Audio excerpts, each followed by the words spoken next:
네, 미증시부터 국내 그리고 아시아까지 아우르는 오늘 아침 글로벌 증시 브리핑 여러분 함께하고 계십니다. 자, 오늘도 저희가 미국 시장은 쉬어갔어도 오히려 이럴 때 투자 전략 잘 정비해둬야 됩니다. 자, 어제 월요일에 이어서 오늘도 김선영 LNS홀딩스 대표 모셨습니다. 대표님 안녕하세요. 맞습니다. 어제 저희가 처음 인사드렸는데 어제 하시고 나서 어떠셨어요? 어제요. 저 사실 제가 이제 이 바로 전에 방송이 되게 딱딱한 그 TV 방송이잖아요. 아, 네. TV 7시에 머니플러스에서. 그렇죠. 네. 머니플러스는 좀 딱딱한 방송인데 오늘 사실 저는 이런 분위기의 방송을 되게 좋아하기 때문에 일단 좀 즐긴다고 했는데 오늘은 좀 더 이제 집중하고 좀 더 이제 좋은 내용 많이 전달드리도록 하겠습니다. 네, 오늘도 정말 이 대표님의 전략 기대해 보겠습니다. 자, 이제 저희가 시장이 9월 증시 휴장일 오기 전에 딱 실적 시즌이 거의 마무리되는 모양새였어요. 엔비디아 성적표 소화했고요. 이번 주에 조금 남아 있기는 하지만 이 투자자로서 시청자로서 볼 때는 성적표가 좋게 나왔다고 항상 주가가 반응하는 것도 아니고 그렇죠. 네, 가이던스나 아니면은 혹은 관세에 대한 대책이 있냐 없냐 이거에 대해서도 사람들이 고민을 하는 것 같고 좀 성적표 보기가 어렵거든요. 대표님은 어떻게 보셨어요, 이번 실적 시즌? 일단은 국내랑 해외로 나눠서 이제 미국으로 나눠서 좀 생각을 해보면은 일단 미국 먼저 말씀드리면 일단 미국도 실적 발표가 이게 항상 보면 기대감이 사실 좀 아직까지 높이 형성돼 있구나라는 좀 생각이 있어요. 눈높이가 높다. 네, 이게 항상 저는 문제라 생각하는데 그래서 제가 보통 이제 숫자를 보시라 말씀드리고 이제 결국은 이제 우리가 항상 바라보는 그 컨센서스도 이제 증권사가 자기들이 쓴 거예요. 그러니까 자기들의 기대와 바람을 넣은 거죠. 그렇죠. 자기들 마음대로. 아무도 이제 넣으라고 안 했는데 자기들 마음대로 넣은 거기 때문에 일단은 제가 어제도 말씀드렸지만 항상 그런 것 같아요. 기대치가 있으면 자기들이 거기다 기대감을 많이 반영해서 숫자를 높이거든요. 근데 거기에 조금 미달하면은 자기들이 기대해놓고서 기대가 실망이다라고 주가 던져버립니다. 이런 상황이 발생하기 때문에 아하. 그게 아무래도 좀 이번 3분기까지 좀 있었던 것 같아요. 근데 네. 오히려 예전에 경기 침체 때는 기대감이 없었거든요. 그렇죠. 그러니까 낮추다 보니까 그거보다 조금만 잘 나오면은 정말 나쁜 줄 알았는데 생각보다 괜찮네 하면서 주가가 튀었어요. 근데 최근에는 다들 뭔가 불확실성에 있기 때문에 실적에 대한 부분도 좀 뭔가 정확하게 잘 안 나오는 것 같아요. 근데 확실히 이번에 엔비디아, 테슬라 위주로 실적을 좀 말씀드리면 엔비디아 같은 경우는 실적 괜찮았어요. 그 숫자 가지고 뭐라고 하면 사실은 안 되거든요. 뭐라고 하는 증권사도 그 정도 수익 못 냅니다. 그런 상황이기 때문에 오히려 저는 엔비디아 실적은 이제 시장의 평가는 그들의 평가기 때문에 저는 별로 신경 쓰지 않고요. 네. 일단 전체적인 숫자를 봤을 때는 훌륭한 숫자가 나왔다. 그리고 이제 엔비디아를 바라봤을 때 사실 엔비디아가 지금 이번에 젠슨왕도 그랬지만 중국 쪽 매출이 거의 제로라 그랬잖아요. 근데 중국이 굉장히 큰 시장이에요. 반도체 칩에. 지금도 이제 중국도 이제 엔비디아의 호퍼나 블랙에를 사고 싶어 하죠. 근데 미국 정부가 막았잖아요. 그 얘기는 엔비디아가 만일 미국과 중국 정부가 조금이라도 화해가 돼서 네. 협상만 잘 되면 이제 중국에 팔 수 있으면 엔비디아 매출이 여기서 더 늘어난다는 얘기겠죠. 그쵸. 늘어날 수밖에 없는 상황이고 지금은 제로기 때문에 오히려 이런 걸 봤을 때 엔비디아에 대한 투자 매력은 그대로 살아있고 오히려 더 늘리고 투자를 해도 된다라고 이제 결론 지을 수 있을 것 같고요. 네. 테슬라 같은 경우는 이제 일론 머스크 컴백했죠. 네, 컴백하면서 아무래도 이제 정치에 대한 어떤 이제 불확실성이 사라지고 이제 돌아왔기 때문에 여러 가지 얘기들이 많이 나와요. 아마 우리가 뒤에서 테슬라 얘기를 하겠지만 그때 좀 자세히 말씀드리겠지만 테슬라는 사실 이제 전기차 파는 기업이 아니에요. 그쵸. 제가 몇 네. 년 전부터 계속 이 말씀을 드려왔었는데 전기차 파는 기업이 아니기 때문에 테슬라도 중장기적으로는 이제 좀 잡아가야 된다라 말씀드리고 M7 기업에 대한 말씀을 종합적으로 드리면 어제랑 똑같습니다. 애플 빼고 애플 빼고는 나머지는 다 그냥 매수하셔도 된다. 애플은 그냥 중립이라고 하죠. 어제도 그 네 글자가 좀 기억이 남았어요. 애플 빼고. 네. 그래서 이거 좀 자세히 여쭤보고 싶은데라는 네. 마음이 들어서 오늘 찬스를 잡기도 했고 네. 마침 지금 김선영 대표님 출연하시니까 많은 분들께서 선하하고 유튜브에 인사해주고 계시고요. 네. SJ리님께서는 어제 대표님 엔비디아 시각 덕분에 시장에 대한 불안감 좀 덜었습니다. 고맙습니다. 라고 얘기해주고 계십니다. 자, 어제부터 제가 궁금했던 거 저희가 또 유튜브니까 할 수 있는 겁니다. 네. M7에서 애플 빼고 그러면 하나하나 줄을 좀 세워보고 싶거든요. 네. 제일 최애, 차에 좀 이렇게 꼽아볼 수 있을까요? 저는 항상 저에게 최애가 딱 두 개 기업인데 두 개요. 네. 공동 1위. 네, 저는 사실 테슬라 되게 좋아하거든요. 테슬라. 네, 원래는 한 5년 전에 물어보셨으면은 네. 테슬라 애플이라고 했을 거예요. 테슬라 애플. 근데 지금 애플은 저기 완전 5년 사이에. 완전 탈락이고 네. 지금은 이제 엔비디아랑 테슬라. 엔비디아랑 네, 근데 테슬라. 오히려 네. 지금 매수가 최적이라고 제 말 누가 저한테 친한 동생이 형 지금 뭐 매수할 거야? 둘 중에 뭐 매수할 거야? 그러면 네. 저는 지금은 테슬라. 지금은 테슬라다. 네, 근데 둘 다 매수를 할 것 같아요. 왜냐하면은 엔비디아는 조금 올라가서 이제 버티고 있는 상황이고 네. 테슬라는 얻어맞은 상황이기 때문에 오히려 수익을 낸다는 측면에서는 테슬라가 낫죠. 나머지는요? 나머지는 그냥 뭐 기타 등등이라고 표현할 수 있을 것 기타 같은데 등등. 확실한 거는 중간에는 다 고만고만해요. 근데 이제 하위 거는 확실합니다. 애플. 애플이다. 네, 나머지는 그냥 중립 정도. 자, 매수할 수 5년 있습니다. 만에 하위권으로 밀려난 애플. 네. 그리고 지금 대표님이 말씀해 주시는 이 텐션을 보니까요. 거의 뭐 저희가 테슬라 얘기만 한 30분 할 수도 있지 않을까 이 생각이 들거든요. 맞습니다. 네. 테슬라 좀 자세히 좀 전해주세요. 왜냐하면 어제 뭐 호주에서 또 리콜 소식 나오고 이래서 네. 그런 소식이 또 나올 때마다 투자자들은 아이 참 이렇게 뭐 마음을 먹게 되기는 하는 것 같아요. 네. 그런데 지금 뭐 이런 이슈는 조금 작은 이슈다라고 보시는 거겠죠? 중장기 시각을 얘기하신 거면? 네, 당연하죠. 이게 보면은 이게 테슬라가 되게 많은 분들이 투자하시고 되게 많이 사랑하시고 기대를 많이 하는 기업이기 때문에 이제 맞아요. 관심이 최위에 있기 때문에 뭐 하나 작은 것만 나와도 크게 부각이 돼요. 근데 테슬라가 한 10여 년 전쯤에는 공장이 디폴트가 된다라는 얘기가 있었고 네. 당장 요거 납품 못하면 이제 회사 망한다는 얘기를 들었었던 기업이에요. 근데 이제 거의 뭐 최고의 이제 관심사에 올라 있죠. 그리고 일론 머스크는 그때나 지금이나 똑같아요. 역시 관심을 많이 받고 싶어하는 분이었기 때문에 네. 똑같습니다. 달라진 게 하나도 없어요. 오히려 너무 일관성 있는 기업이어가지고 네. 되게 좋아하는데 음. 일단 리콜 소식이 들려서 불안하실 거예요. 근데 일단 7,000대라고 나와 있는데 생각보다 여러분들 테슬라 말고 나머지 차종들도요. 생각보다 리콜이 되게 많아요. 아, 그래요? 특히 벤츠 같은 경우는 아, 올해 리콜 이 통지서가 날라오는데 네. 한 6번, 한 대여섯 번은 받은 것 같아요. 아, 그리고 거기 열어보시면 대표님이. 네, 뭐 그래서 이제 누군가가 보시면 거기 되게 많은 네. 차종들이 있어요. 근데 거기 들어간 차종이 몇 년부터 몇 년까지 제작되는 차량이고 적어도 거기에 한 4, 50개 차량이 있거든요. 그만큼 이제 어떤 얘기를 드리고 싶냐면은 리콜 얘기는 테슬라뿐만 아니고 나머지 기업들도 되게 많이 나오는 거기 때문에 이 리콜 소식 가지고 테슬라 주가 불안한데 이러면 전 세계에 리콜 없는 차를 찾으십니까? 아. 없어요. 걸어 다녀야 됩니다. 그렇기 때문에 리콜 소식 가지고 너무 걱정하실 필요가 없을 것 같다는 그런 말씀 좀 드릴 수 있을 것 같아요. 완벽한 차는 없다. 없죠. 자, 그런데 그럼에도 불구하고 저희가 최근 시장 보면은 어떤 내용이 나왔을 때 좀 주가는 크게 놀라기도 하잖아요. 네. 그럼 만약에 오늘 해당 소식이 네. 어쨌든 어젯밤 시장이 쉬어갔기 때문에 오늘은 영향을 미칠 수도 있을지 네. 뭐 영향을 미친다 해도 오히려 찬스로 볼 수도 있을까요?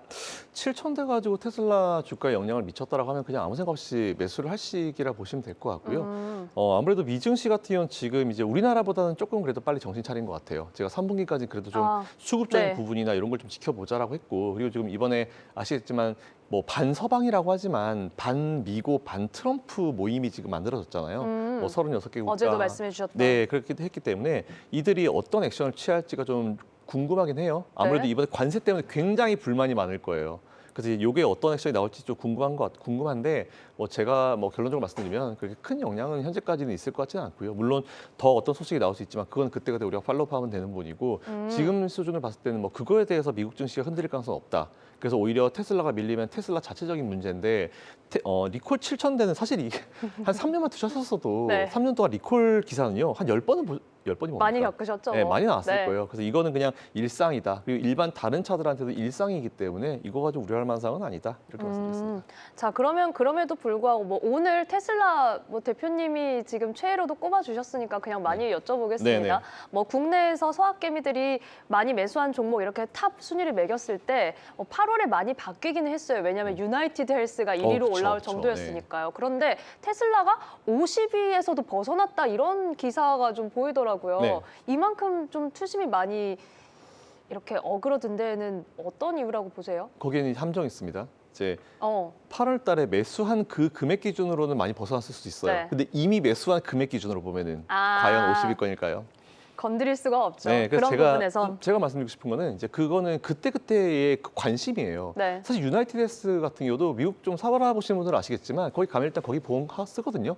되게 불친절해요. 보험 편고에도요 안 줍니다. 그래서 모든 사람이 욕을 해요. 그런 기업인데 어쩔 수 없이 압도적인 어떤 시장 점유율을 가지고 있죠. 그래서 주가가 사실은 여러 가지 이슈로 밀렸고 또 CEO 같은 경우 뉴욕에서 또 이제 피살 사건도 있었기 때문에 많이 밀리고 있다가 어느 날 갑자기 워렌 버핏이 아유 그래도 이 정도는 살만하다라고 얘기가 나오면서 유나이티드 헬스케어 쪽에 싹 매수가 들어왔던 건데 회사가 나쁘진 않아요. 근데 그들이 지금까지 해왔던 행태가 나빴던 거지. 그랬죠. 네, 그러다 보니까 당연히 워렌 버핏도 이제 좋은 것 같다 하면서 이제 매수가 몰린 거죠. 그러니까 매수 몰린 순위는 그냥 단기적인 영향이라 보시면 될 것 같고 만일 지금까지 뭐 우리 서학개미 분들이 매수하신 그 총액부를 봤을 때 유나이티드 헬스케어도 제가 봤을 때는 상위권에 있을 만한 기업이긴 해요. 근데 테슬라를 앞선다라고 하는 거는 불가능에 가깝지 않을까라고 생각했습니다. 자, 저희가 뭐 저희 유튜브 방송에서는 최대한 쉽고 좀 재미있게 맞아요. 전해드리려고 하기 때문에 아무래도 기사 제목만 보고 혹시나 우리 네. 투자자분들이 화들짝 놀라실 만한 부분들 그렇게 걱정할 필요가 없다라는 것을 분명히 좀 살펴봤습니다. 저희가 지금 유튜브 채팅에서 참 좋다님, 선영 대표님 방송 보기 위해서 한국경제TV 글로벌 구독 신청했어요.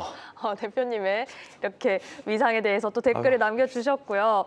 자, 대표님 그러면 이제 9월 이렇게 쉬어갈 때 저희가 좀 전략을 잘 짜봐야겠다라고 코너 시작할 때 말씀드렸는데 9월이 뭐 역사적으로 항상 약했던 달이다, 증시 뭐 좀 별로 좋지 않았다 이런 얘기들 있잖아요. 네. 그런데 이번 달에는 조금 다르지 않을까라는 생각도 들고 그래도 여전히 뭐 3분기 조심해야 된다라는 얘기는 앞서 계속 해주셨어요. 맞아요. 제가 3분기 조심해야 된다라고 하는 이유는 수급이 되게 정신없는 달이기 때문에 만일 별일이 없었다라고 하면은 9월 달까지는 뭐 그래도 나쁘지 않게 계속 요 흐름이 나왔겠지만 저는 9월은 그래도 조금 여러분들이 매수를 적극적으로 하셔도 되지 않을까라는 생각을 해요. 왜냐하면은 네.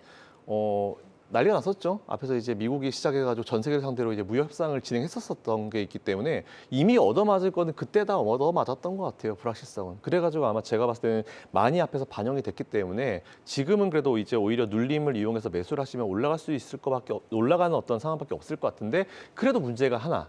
이제 반미, 이 반서방 모임들에서 어떤 액션이 나올지 그게 하나 조금 영향을 줄 수 있는데 그거 말고는 나머지는 딱히 지금 우리가 투자를 제한하거나 뭐 멈칫해야 되거나 뭐 손절해야 되거나 이런 이슈는 전혀 없기 때문에 일단은 그대로 이제 매수 관점 유지하시는 게 좋을 것 같다. 단 평소에 여러분들이 뭐 한 3번의 분할로 매수하신다 하신 분들은 5번, 6번으로 조금 여유롭게 매수 접근하시는 게 지금 좋은 것 같고 9월은 아마 별다른 일 없으면 아마 12월 달이 돼서 돌아봤을 때 좋은 매수 기회가 8, 9월이었구나 이렇게 생각할 수 있지 않을까 싶어요. 와, 저희가 뭐 연말에도 아마 대표님과 같이 이야기를 한다면 9월에 매수하셨던 분들 네. 지금 웃고 계실 거다. 이렇게 얘기할 수 있기를 기도해 보겠습니다. 지금 차근차근 매수하는 시기로 삼아도 좋다라는 의견 들어봤고요. 사실 뭐 어찌 보면은 시장이 어제 글로벌 증시가 전반적으로 뭐 또 안 좋았기 때문에 이런 부분들에 대해서 궁금해하시는 분들도 계실 것 같아요. 그래서 저희가 잠시 후에 이제 개장하고 나면은 이 9월에 어떤 접근을 한다면 어떤 섹터 보면 좋을지 좀 여쭤볼 텐데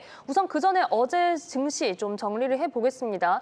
우리나라에서는 코스피와 코스닥 양 시장이 1% 넘게 하락을 했습니다. 저희가 아침에도 대표님이 지금 장 초반은 이 정도면 선방하고 있다라고 얘기를 해주셨는데 결국은 뭐 말씀해주신 대로 1% 넘게 빠지면서 거래를 마쳤고 특히나 이 삼성전자와 SK하이닉스의 낙폭이 깊었죠. 삼성전자는 뭐 6거래일 연속해서 외국인이 매도를 계속해서 하는 모양새여서 이 7만 원 선 최근에 이렇게 가져오다가 67,600원 선까지 좀 주저앉았습니다. 한편 SK하이닉스도 4% 넘게 거의 뭐 5% 가까이 내리면서 함께 주저앉았고 코스닥 시장도 역시 뭐 타격이 컸습니다. 1,300여 개 넘는 종목이 하락했기 때문에 어제 전반적으로 시장이 크게 흔들렸다. 여기에 뭐 일본 시장까지도 우리와 비슷하게 1%대의 하락세를 보여주는 특히나 이 기술주, 반도체 관련해서 약세를 보이는 흐름 가져갔는데 자 오늘 시장에서 좀 이 시장이 이거를 극복을 해낼지 아니면은 뭐 미증시도 쉬어갔고 다른 재료가 딱히 없었기 때문에 관망세가 좀 이어질지 지켜봐야 될 것 같은데요. 우선은 9월의 첫 거래일을 하락세로 출발했던 국내와 일본 증시였습니다. 반면 중화권, 홍콩 항생이 아주 강한 모습 보였었죠. 자, 우선은 지금 이제 개장이 거의 20여 초밖에 남지 않은 상황입니다. 어제 시장이 약했던 만큼 오늘 시장 저희가 잘 체크를 해보면서 저희가 시장 앞으로의 전략을 짜 나가야 할 텐데 그래도 조금 이 어제의 낙폭들을 채워가면서 출발할 수 있기를 기대해 보겠습니다. 자, 이제 9월 2일 증시 지금 개장했습니다. 개장 출발했고요. 바로 지수 저희가 체크되는 대로 확인을 해보겠습니다. 자, 지금 니케이 지수가 0.3% 오르면서 소폭의 상승불 켜고 있고요. 코스피와 코스닥도 바로 확인해 보겠습니다. 코스피와 코스닥 오늘 과연 출발 어떻게 하게 될지 시장의 실시간 지수를 확인해 볼 텐데요. 우선 코덱스 200에서 저희가 상승불 잡히면서 거래에 출발하고 있습니다. 네, 코스피 상승, 코스닥도 상승, 소폭의 상승불 켜내면서 출발하고 있습니다. 오늘 코스피가 0.41% 오르며 3,155선, 코스닥도 0.5%대 강세, 780선을 두드리고 시도를 하고 있는 코스닥입니다. 자, 오늘 시총 상위 흐름 살펴봐야겠죠. 어제 삼성전자, SK하이닉스 낙폭이 깊었는데 오늘은 지금 강보합권에서 출발하고 있습니다. 삼성전자 0.37% 오르며 67,850원, SK하이닉스 0.2% 오르며 25만 6,500원. 아주 소폭의 반등이라고 하기도 사실 어렵습니다. 정말 소폭의 상승불만 켜내고 있는 가운데 한화 에어로스페이스가 1.97%, 2% 가까이 오르면서 탄력 이어가고요. 두산 에너빌리티도 오늘 2%대 탄력 속에 6만 1,200원의 거래 출발하고 있습니다. 6만 원 선 회복하고 있습니다. 자, 이어서 코스닥 시총 상위 살펴보겠습니다. 알테오잔 최근의 강세에 이어서 오늘도 1% 가까이 오르면서 45만 9,500원 선 기록합니다.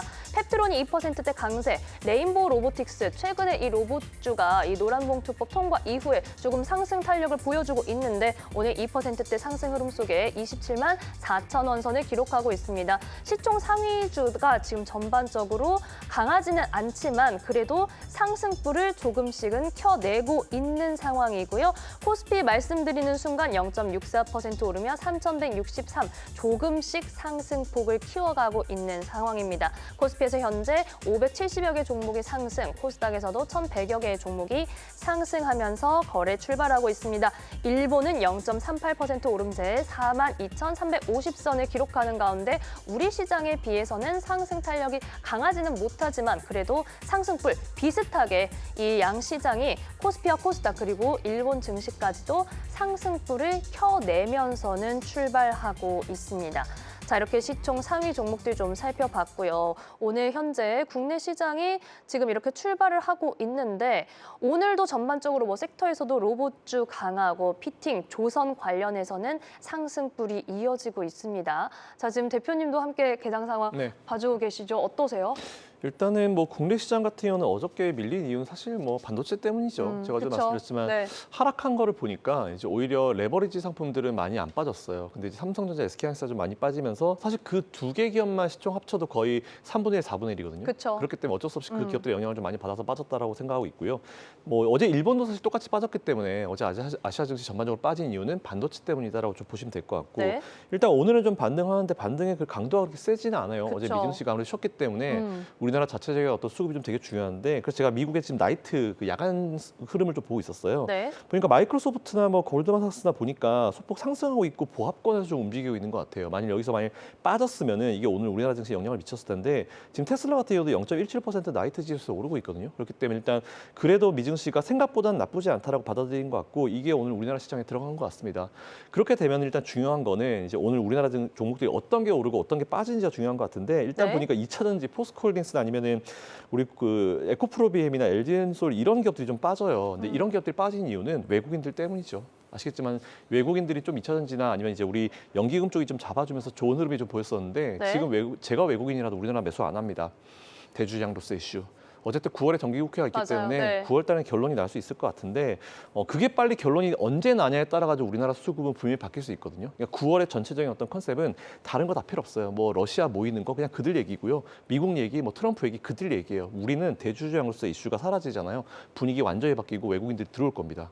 그렇기 때문에 일단 이 이슈가 제일 중요하고 오늘 시장 전반적으로는 이제 나쁘지 않은 것 같고요. 오히려 그런 걸 생각해 봤을 때 저는 대주주양도세 10억은 정말 말도 안 되는 소리라 생각하기 때문에 50억이 유지가 된다라고 봤을 때 오늘 그것 때문에 밀리는 종목들 오히려 매수의 기회로 삼으시면 될 것 같다라고 생각하고 있고 2차 전지가 옛날처럼 뭐 전기차만 하진 않잖아요. 최근에는 이제 ESS 이쪽으로 연결되기 때문에 오히려 눌림을 이용했을 때 우리나라 증시는 매수가 가능하다. 오늘도 똑같은 말씀드리겠습니다. 네, 결국은 또 수급이 중요하고 9월에 이 대주주 양도세 관련해서 뭐 어제 정기국회 이제 시작됐습니다. 그리고 정책 되돌림 이슈가 상승 재료로 할 수 있을지 저희가 그 부분을 좀 기다려봐야 될 것 같아요. 대표님, 저희가 수급에 대해서 중요하게 얘기를 해주셨으니까 저는 이 부분 좀 궁금했거든요. 삼성전자랑 하이닉스 뭐 둘 다 약했는데 수급에서는 최근 좀 다른 추이를 보이더라고요. SK하이닉스는 조금 빠졌을 때 외국인이 그래도 담기는 하는 것 같던데 둘이 지금 이렇게 다른 이유가 뭐예요? 아무래도 이제 SK하이닉스 두 기업이 결국은 최근에 이 순위가 바뀌게 된 거는 HBM이라는 포인트가 있어요. 그쵸, 네. 근데 이제 HBM 쪽은 뭐 SK하이닉스는 워낙 잘하고, 근데 물론 이제 HBM4로 넘어가면은 SK하이닉스는 그거를 이제 TSMC를 통해서 이제 본딩 다이를 만들어내는 게 있긴 있는데 삼성전자가 아직까지 여기서 뭔가 두각을 나타내지 못하고 있고 여러 개 막 이제 뭐 속보 이런 식으로 해서 뭐 엔비디아 뭐 제공하기로 했다 이런 게 나오긴 나오는데 확정된 게 없어요. 그렇기 때문에 외국인들도 아직까지는 그냥 삼성전자에 대해서는 이제 중립기어 놓고 지켜보고 있는 것 같고 오히려 SK하이닉스를 좀 더 이제 매수하는 거는 지금은 삼성보다는 SK하이닉스가 좀 더 나은 것 같아라는 그런 이미지인 것 같은데 이것도 조금 저는 잘못된 생각이라고 외국인들한테 얘기하고 싶은 게 네. 삼성은 옛날 삼성이 아니죠. 휴대폰 살아났죠. 그리고 이제 미국이 BOE를 이제 제재를 시켜주면서 미국에 있는 애플 좀 있으면 뭐 플렉서블 휴대폰 나온다면서요?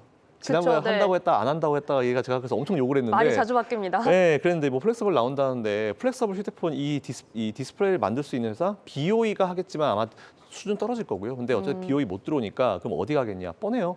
삼성 디스플레이나 LG 디스플레이가 하기 때문에 제가 봤을 때는 이제 이런 디스플레이 쪽도 삼성은 생각을 해봐야 된다고 생각하고 있고 그리고 잘 아시겠지만 이제 휴대폰 잘 팔리고 있고 그리고 디스플레이 쪽도 괜찮고 반도체는 원래 잘하던 건데 못했는데 요거만 좀 살아나잖아요. 분위기 완전 바뀔 수 있습니다. 그래서 저는 이제 이렇게 얘기를 해요. SK하이닉스도 매력도가 좋은데 SK하이닉스 쪽으로 몰렸었던 그 관심이 앞으로는 계속 이어지진 않을 것이다. 삼성이 가만히 있지 않을 것이고 올라오게 되면은 이 관심은 다시 원래 1등으로 돌아올 수 있을 것이다라고 하기 때문에 그렇다고 전 두 기업을 다 매수 이거 해라 저거 해라 이 말씀 드리는 게 아니에요. 두 네. 기업은 명백히 달라요. 다르다. 카테고리가 다릅니다.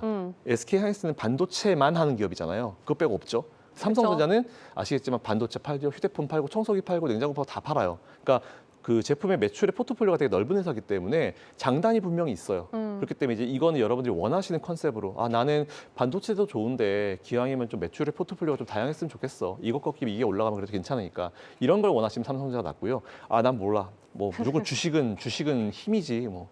하나만 가야지. 반도체 네. 원해. 그러면 SK하이닉스. 그러니까 컨셉이 완전 다른 기업이기 네. 때문에 이거는 꼭 아시고 투자하셨으면 좋겠습니다.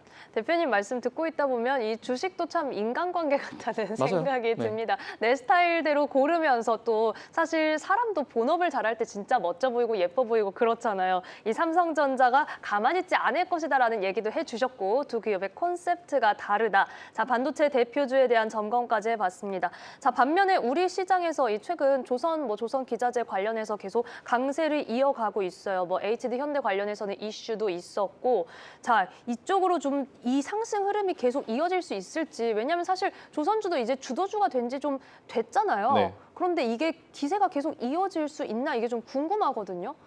요거는 조금 정확하게 말씀을 드릴 수 있을 것 같아요. 네. 조선주 매도를 여러분들이 생각하시는 시점은요. 미국이랑 중국이랑 화해한 시점이요. 아, 네, 확실하네요. 네, 네. 맞아요. 이게 정확합니다. 왜냐하면은 이제 우리나라 사실 원래 조선 잘했어요. 뭐 근데 뭐 컨테이너도 잘했고 뭐 LNG 당연히 잘했고 다 네. 잘했는데 아시겠지만 중국이 이제 싸게 찍어내면서 이제 조선을 확 따라왔잖아요. 그래서 우리나라 조선 기업들이 참 힘든 시간을 겪었는데 미국이 중국을 제재를 해주면서 그 반사이익이 우리나라로 다 돌았습니다.